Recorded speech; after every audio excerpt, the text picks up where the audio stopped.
Оштун аэропортуна айтты. Мага ошол Тезекбаев бар деген сурам да. Андан кийин мындай ишке катышканга мен тең ишенишим. Ниязалы деген бала Сезимайга звонок кылып жардам сурайт. Эжеке, сиздин тааныштарыңыз бар. Мага бир жакшы милиция таап берсеңиз, бизде маселе жаралып атат. Турциядан бир түрк келиш керек эле, ошонун документтерин текшерип берсин дейт. Сезимай макул болуп, Ички иштер министрлигинин 10-бөлүмүнүн башчысы Жоробеков Жеңиш дегенге байланышка чыгат. Андан жардам сурайт. Сезимайдын бул кылмышка эч кандай тиешеси жок.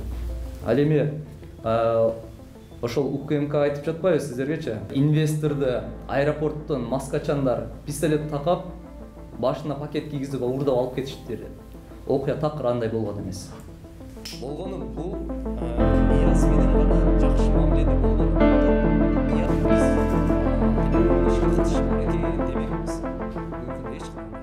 Дагы бир башкача бир жагдайлар чыгып атат. Башка дагы видеозапистерди биз таап алдык.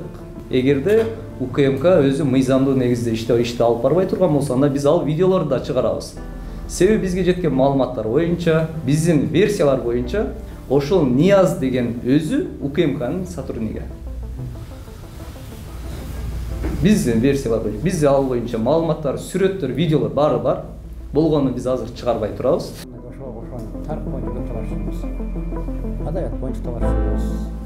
Анын иштериңи кандай?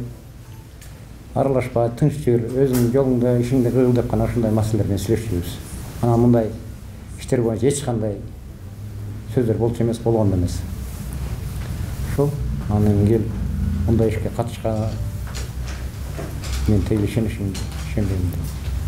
Кыйноолор болуп, Сезимайда ушундай бересиң. Эч кандай тааныбайбыз. Эми билбедим,